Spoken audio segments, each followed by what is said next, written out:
Olá, bem-vindos ao nosso Boa Noite Investidor. Hoje, sexta-feira, dia 24 de março. E como ocorre todas as sextas-feiras, fazemos um balanço de como foi a semana nos principais mercados, no lado político, no lado econômico. E você encontra também um texto que contém um pouco mais de detalhe do que nós vamos colocar por aqui.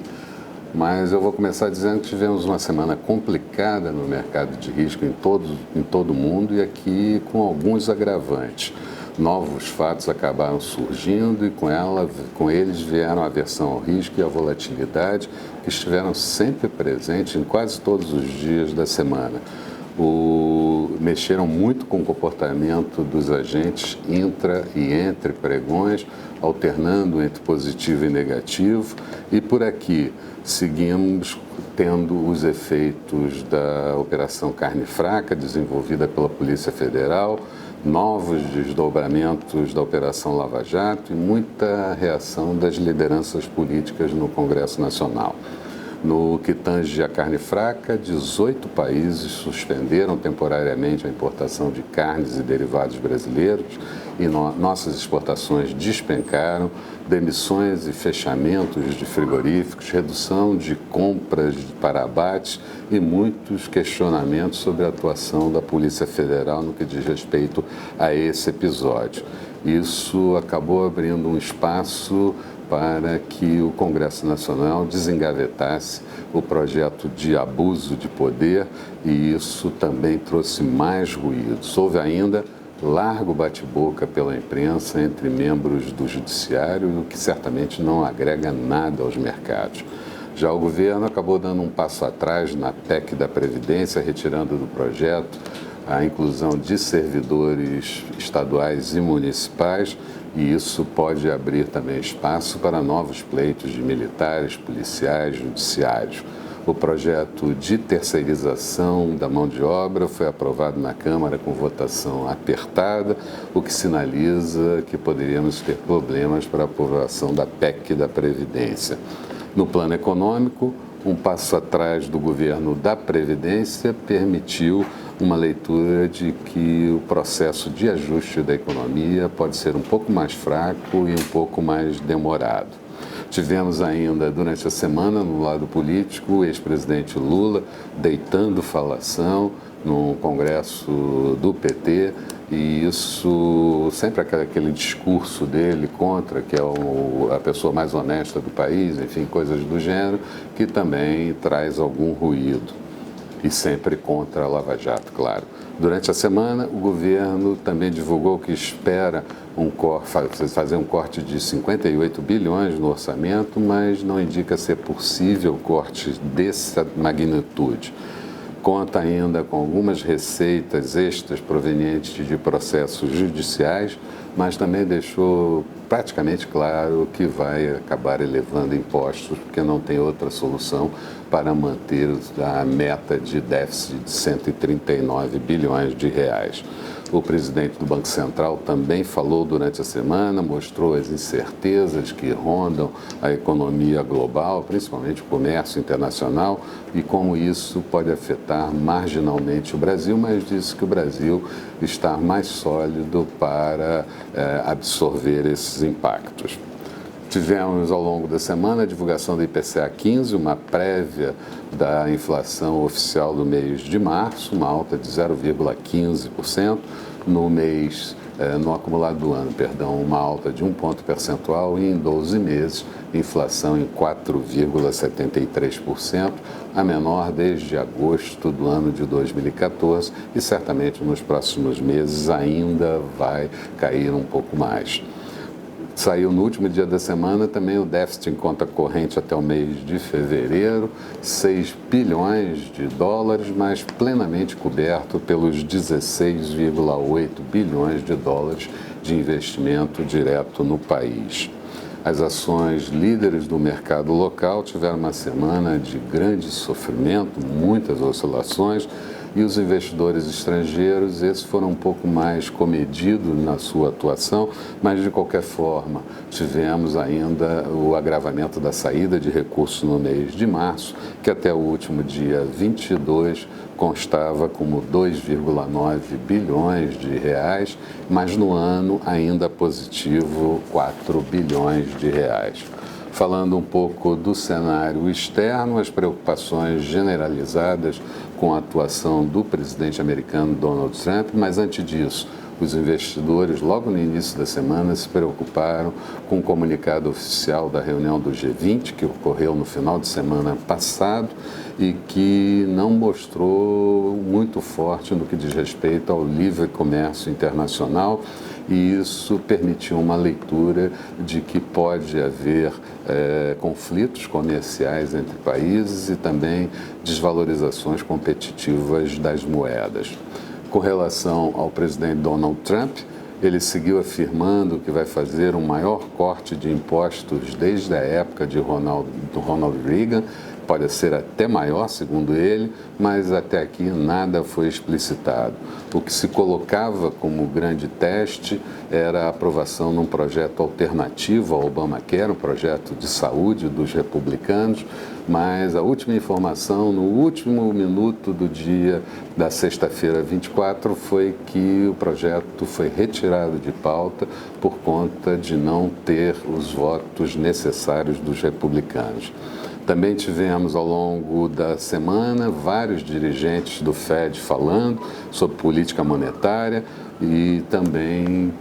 todos eles uníssonos em afirmar uma alta gradual dos juros americanos e discussões em todas as próximas reuniões e também uma redução do tamanho do balanço do Fed, mas que não deve ser muito rápida. Por lá ainda tivemos as vendas de imóveis usados encolhendo 3,7% em fevereiro e as encomendas de bens duráveis expandindo 1,7% também para fevereiro. O índice de atividade industrial de Kansas é que bateu no maior nível dos últimos 6 anos, ao atingir 37 pontos. Na Europa, indicadores de conjuntura positivo, como vendas no varejo do Reino Unido subindo 1,4%, o Reino Unido, que vocês sabem, com todos os efeitos do Brexit, a inflação por lá também ultrapassando a meta de 2% e chegando anualizada a 2,3%, e ainda no Reino Unido, na Inglaterra, o ataque terrorista ocorrido numa zona francamente vigiada. A Alemanha também criticou a política de distensão monetária implantada pelo Banco Central Europeu e Angela Merkel rejeitou comentários de Trump de que a Alemanha é devedora de recursos à OTAN. No Japão, membros do BOJ, o Banco Central japonês, não acreditam que a inflação possa bater na meta sem algumas reformas estruturais. E na China, o governo disse que vai regular fortemente o investimento direto no exterior por empresas chinesas, principalmente aqueles mais irracionais e de maior volume de risco. Tudo isso reunido fez com que os mercados tivessem dias de forte volatilidade, mas quase sempre no final do dia fechando próximo da estabilidade. A Bovespa, na semana, encerrou com uma queda de 0,55%, índice em 63.853 pontos. No último dia, uma alta de 0,51%. O Dow Jones fechou a semana em queda de 1,51%, Nasdaq com queda de 1,22%, dólar em alta na semana de 0,55%, moeda americana cotada a 3,112 e no dia uma queda de 0,76%. Falando agora um pouco das expectativas para o próximo período, é preciso que tanto os agentes locais quanto os internacionais acalmem um pouco, que essas incertezas todas aclarem para que os mercados busquem algum equilíbrio. Por enquanto, o curto prazo deve permanecer sendo de desequilíbrio, de volatilidade e alguma estabilidade nos finais de sessões, apesar da grande volatilidade intraday. Ainda mantemos o conceito que, passada essa fase de desequilíbrio, o que vai acabar se perpetuando é a melhora dos fundamentos, e nesse quesito é possível vislumbrar a economia global melhorando pela melhora da Europa e também dos Estados Unidos, e ainda a China e o Japão. Vamos ter ainda que contar do lado negativo com o processo político da Europa, e esse certamente começa a melhorar também, já que Macron, na França, por exemplo, já seria vitorioso no primeiro turno, iria provavelmente para o segundo turno, mas ele perdia no primeiro turno para Le Pen e agora passa a estar na frente de Le Pen. No segmento externo, cresce a percepção de que Donald Trump está próximo de completar 100 dias e ainda não conseguiu emplacar nada de substantivo no seu governo. Bloqueio no processo imigratório, mudanças no programa de saúde que saíram de pauta, projeto de estímulos e de cortes de impostos seguem comentados, mas ainda nada de concreto, e isso deixa tanto os investidores internacionais quanto os bancos centrais bastante nervosos. Internamente, a operação carne fraca certamente vai seguir fazendo seus efeitos sobre a economia, os efeitos podem até ser ampliados ao longo do tempo, e além disso, os desdobramentos da Lava Jato, as mudanças na PEC da Previdência que podem comprometer ajustes nas contas públicas, o processo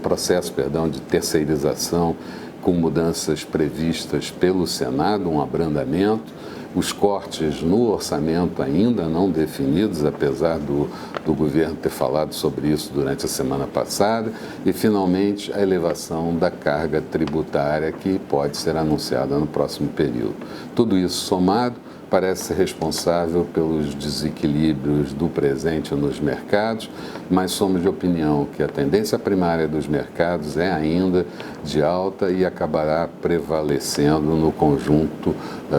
das expectativas dos investidores, provocando uma reprecificação positiva dos ativos. É exatamente nesse contexto que seguimos